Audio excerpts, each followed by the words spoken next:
2004 Chevy Express with the 4.8 I believe engine.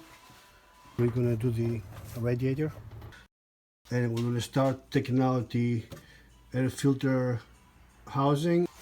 Pulls out, pull out the housing, and down here this is the cover for the fan. Bolts down here on each side.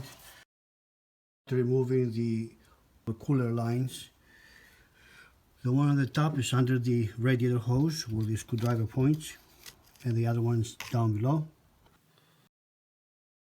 I disconnect the transmission lines, which I already have done. One on the top, one on the bottom. Radiator hose, the lower one on the passenger side.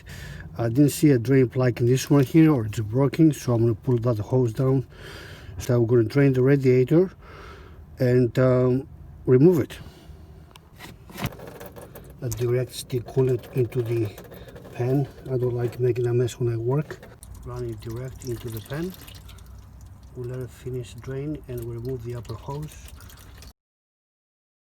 It's cold. The engine is cold before you start working on hose. The upper hose is removed from the radiator. We'll put this aside. It has to have some coolant inside, keep it up.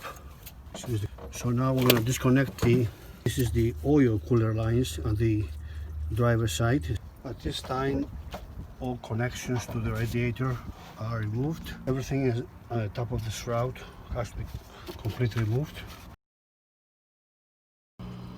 And then I will remove the shroud. The radiator is out. Radiator for the Chevy Express or Savana vans, cooler lines, and there is the funny looking drain plug. But like I said, I didn't see any drain plug, so it's nothing in there, so it does not come with the drain plug.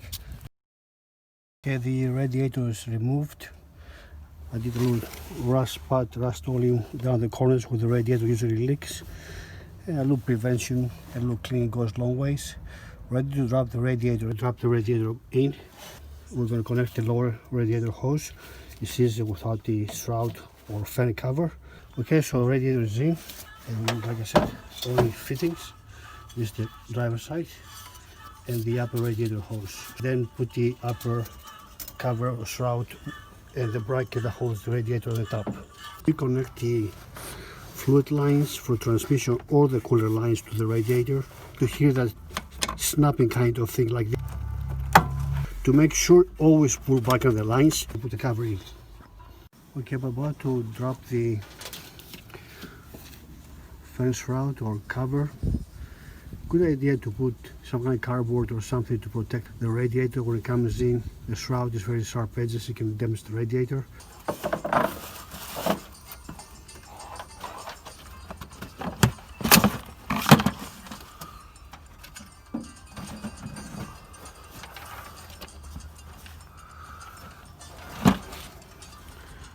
Wires around, but this is it. Once I tie down the upper part, then the radiator is secure, tight, and then I'm going to put on the air filter housing and connect the mass airflow sensor. Drop it in now and connect the harness, and we're all set. Okay, everything is back. A little cleaning goes long ways, and we're going to fill the radiator. Use deck screw for a GM. It has air pockets. And refill if necessary. And the next few days, keep on checking the coolant.